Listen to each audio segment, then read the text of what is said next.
मेरी वसुंधरा जी नहीं बनती थी तब भी मैं आया, चाहे वसुंधरा नाराज हुई, लेकिन उनका हनुमान जी से हमारा रिश्ता वो तो आएंगे। देखिए इनका भी हमारा रिश्ता हमेशा बना रहा। वसुंधरा को इन्होंने आड़ पहनाई और मुझे अंगूठी पहनाई। राजस्थान के दो धुरंधर नेताओं के बीच गजब का याराना है। हालांकि दोनों अलग अलग राजनीतिक पार्टियों से हैं, लेकिन दोनों की दोस्ती का रिश्ता कई वर्षों पुराना है। ये नेता है हनुमान बेनीवाल और भेराराम सियोल। बेनीवाल राष्ट्रीय लोकतांत्रिक पार्टी के राष्ट्रीय संयोजक है और भेराराम सियोल भाजपा के विधायक हैं। भले ही दोनों अलग अलग दलों से हों, लेकिन दोनों की दोस्ती बहुत पुरानी और गहरी है। रविवार को भेराराम सियोल के बेटे आकाशदीप का विवाह समारोह था। बेनीवाल विवाह समारोह में पहुंचे तो दोनों की दोस्ती के कई किस्से ताज़ा हो गए। हनुमान बेनीवाल जब भेराराम सियोल के बेटे के विवाह समारोह में पहुंचे तो सियोल ने कहा कि बेनीवाल उनके बड़े भाई हैं और उनके आदर्श हैं। अगर सुख दुख में वो उनके साथ देते हैं। परिवार जब भी कोई दुख की घड़ी आई तो बेनीवाल जी ने साथ दिया। खुशी के हर अवसर पर भी आते रहते हैं। सियोल ने कहा कि हनुमान बेनीवाल जी में एक बड़ी खासियत है। वह एक खासियत ये है कि वह अपने दुश्मन को भी कभी गलत सलाह नहीं देते। बिना किसी लाग लपेट के और बिना स्वार्थ की राजनीति करते हैं। भाजपा विधायक भेराराम सियोल ने यह भी कहा कि राजनीति में सबकी अपनी अपनी विचारधारा होती है। सियोल परिवार का कांग्रेस से भी संबंध है और भाजपा की विचारधारा से भी संबंध है, लेकिन हनुमान बेनीवाल से उनका बहुत व्यक्तिगत और पारिवारिक संबंध है। हो सकता है कि आगामी दिनों में राष्ट्रीय लोकतांत्रिक पार्टी से भी रिश्ता हो जाए। उन्होंने कहा कि उनके बेटे और पोते पोतियां आरएलपी से रिश्ता रख सकते हैं। इस दौरान मौजूद लोगों की हंसी छूट पड़ी। कई लोगों ने यह भी कहा कि अगले चुनाव में आप आरएलपी से चुनाव लड़े। ये सुनकर सियोल मुस्कुराए, लेकिन उन्होंने इस पर अपनी प्रतिक्रिया नहीं दी। हनुमान बेनीवाल ने भेराराम सियोल से अपनी दोस्ती के पुराने किस्से साझा किए। बेनीवाल ने कहा कि वसुंधरा राजे से उनकी नहीं बनती थी, तब भी वे भेराराम जी के पास आते थे। इससे वसुंधरा नाराज भी हुई, लेकिन सियोल ने कहा था कि हनुमान जी तो मेरे भाई हैं, ये तो आएंगे। ये बहुत बड़ी बात है।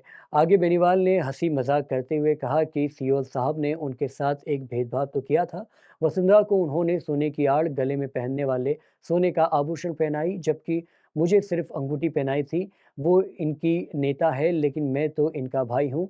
इस पर सियोल ने कहा कि अगर बहन का कनिका बेनीवाल जी विवाह समारोह में आती है तो उन्हें भी आड़ पहनाते। आड़ तैयार रखी है। बेनीवाल ने कहा कि ओसिया के लोग बेराराम सियोल से बहुत प्यार करते हैं, तभी इन्होंने मदेरणा परिवार को पटकनी दी। गवाह सबसे बड़े थोड़ा बारात रवाना हो गई, हम लेट हो गए। फिर कार्यक्रम, फिर संबंधियों के पास जाना पड़ता, तो हमारे साथ फौज ज्यादा थी। मगर यार उनके कार्यक्रम डिस्टर्ब नहीं हो जाए। 15 को आ जाएंगे, 15 को बैठा नहीं मामला, तो 15 को नहीं बैठा। तो मैंने कहा चलो 1-2 दिन में क्या फर्क है। इन्होंने कहा हम भी हिम्मत रखेंगे, आप आराम से आना। तो आज 21 तारीख को आप सबके दर्शन किए। हमारे सारे जो टीम बैठी है, भारतीय जनता पार्टी और आरएलपी की संयुक्त टीम ज्यादातर ही नजर आ रही। कुछ कांग्रेस के लोग भी मुझे नजर आ रहे। तो सब जो यहाँ आए, अपना सामाजिक कार्यक्रम है, शादी का कार्यक्रम है, ये कोई राजनीतिक प्रोग्राम नहीं है। और शादी ब्याह के अंदर हम सब एक दूसरे के जाते हैं। आप देखते हो दिल्ली के अंदर जब प्रधानमंत्री खाना देते हैं उसमें सारे दलों के नेता जाते हैं, जब दूसरे देते हैं तब और दलों के नेता आते हैं। और जब मैं मेरे बच्चों के बर्थडे मनाता हूँ तो उसमें तमाम दलों के लोग आते हैं। आप देखते हो। इसलिए अब अपने को इन बातों से भी ऊपर उठना है कि किसकी शादी में कौन आए। ये लोगों को मैं कई जगह देखता हूँ, अरे यार मैं उसकी शादी में नहीं जाऊंगा। मेरे वेद जी की एक बात है, मेरी वसुंधरा जी नहीं बनती थी तब भी मैं आया, चाहे वसुंधरा नाराज हुई, लेकिन उनका हनुमान जी से हमारा रिश्ता वो तो आएंगे। देखिए इनका भी हमारा रिश्ता हमेशा बना रहा। वसुंधरा को इन्होंने आड़ पहनाई और मुझे अंगूठी पहनाई। भेदभाव किया मेरे ख्याल, आड़ जो किया वही भाई, वो इनकी लीडर है। तो सुनो, कनिका आती तो उसके लिए भाई वो इनकी लीडर थी, मैं इनका भाई हूँ, मैं इनका नेता नहीं हूँ। भाई तो भाई को तो फिर वो, लेकिन मैं इनको धन्यवाद दूंगा कि कोई शुरुआत तो करी। हमें तो कोई पहना ही नहीं राजस्थान। इन्होंने मैसेज तो दिया एक अच्छा, और हिम्मत वाले आदमी काम भी करते हैं। और इनको कहूंगा अपने तो किसानों का ध्यान रखें। थोड़ा सा बिजली और खरीद का मामला तो आप विशेष रूप से अपने लोगों की बैठक लें। किसान को तकलीफ नहीं हो, ये अपनी ड्यूटी, अपना जो डीएनए है तो किसान का है। और हमारा व्यक्ति कोई परेशान नहीं होना चाहिए। हमारे व्यक्ति परेशान होकर कई बार गलत रास्ते पे चले जाते हैं। इसमें जी हनुमान जी आए। आज सुबह से ही हनुमान जी आपका खूब सारी पब्लिक आपका वेट कर रही थी और आपके आने का टाइम लगभग 3-4 बजे था, तो पूरा पंडाल खचाखच भरा हुआ था।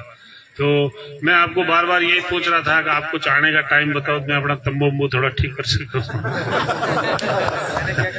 क्या आपके लिए क्या मुझे मजबूत तंबू की व्यवस्था रखनी पड़ती है मुझे? क्योंकि हनुमान जी है। कौन पुत्र है सर? नहीं, मैंने कहा था हनुमान जी को, हनुमान जी आप नहीं आएंगे तब तक कार्यक्रम कंटिन्यू। आप पधारे। एक बार मेरा जैसे सभी से हाथ जोड़ के नम्र निवेदन है, इस ऐसा शादी के कार्यक्रम में प्रत्यक्ष या अप्रत्यक्ष रूप से जो कार्यकर्ताओं ने सेवाएं दी है, उनको सबको मेरा हाथ जोड़ के हृदय तल की गहराई से धन्यवाद, बहुत बहुत अभिनंदन। सब कार्यकर्ताओं ने खूब अच्छी सेवा की है। और अब मेरा दूसरा निवेदन है, जिन लोगों को बोलो जी हनुमान जी के साथ जो आए वो आराम से बैठ के आप भोजन कर ले। हनुमान जी और हनुमान जी के साथ में 2 PSO घर में जाएंगे, जैसे बच्चों के साथ। हनुमान जी को अब थोड़ा सा हमारे परिवार के लिए 5 मिनट आप फ्री करेंगे।